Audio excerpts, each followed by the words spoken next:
Hey Collective Fam, this was one of the more fun projects I've had the opportunity to work on in recent memory because it's our mascot and he means a lot to us. So I wanted to make sure I sat down and drew him out first and foremost for our purposes internally, because everything we do at Torad Enterprises starts out with conceptualizing the plan of attack.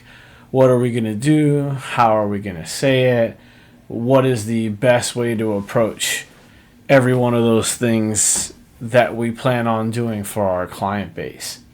And in recent history, there has been some question marks, or people who are inquisitive want to know how we established our character. How did we come up with Troy?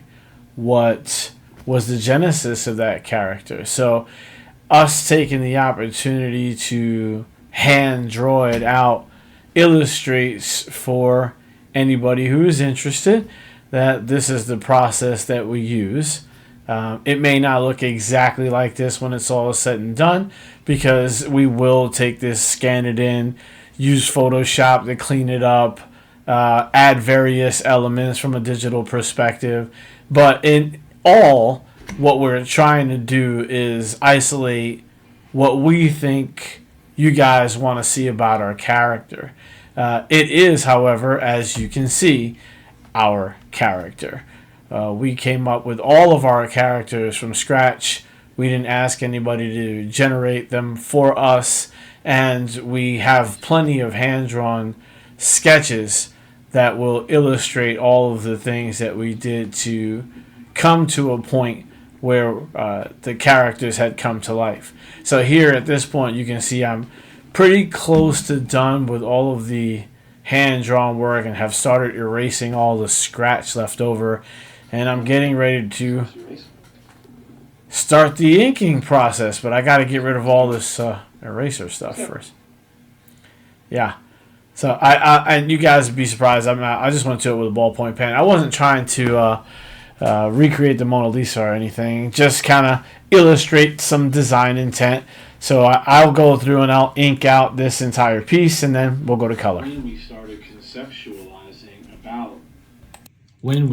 conceptualizing about what our mascot was going to be and how we had to portray it, it became a question mark of even how thick to portray the lines, or how we wanted his costume to look as sort of a scout who finds toys, and what does his tools look like in that orientation. Like what can we do to spark the interest of people who are seeing this character for the first time? So all of those things come into part of the equation when we're designing the mascot layouts for everything that we do within the Nibble universe. And it always starts out with hand drawing. Now that my character's drawn in, we're going to finish out his binoculars, which I like to see running behind him. So we're going to show some binoculars. Here's the strap that goes around those binoculars. They're going to kind of be whipping behind him here. And then we're going to add some color.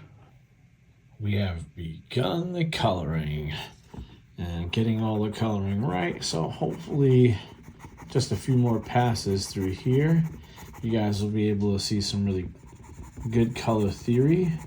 Or I will have sucked. One of those two will be true, but at least you'll see it. Well, here's where we are so far. Got all my colored pencils out here and making either fantastic color theory or a mess of my drawing, but either way, all original. And so we're getting pretty close to complete now. I'm just finishing up some exterior little touches here to give them some indication that there's, I don't know, some cheese or something in the background, and I don't know. Almost done. Nice little yellow haze we'll put all around them, and then we'll take a look at them. not bad for color theory.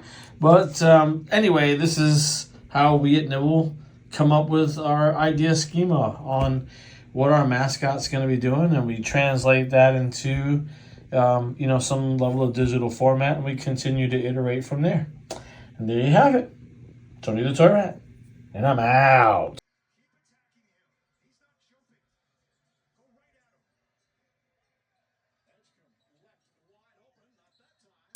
To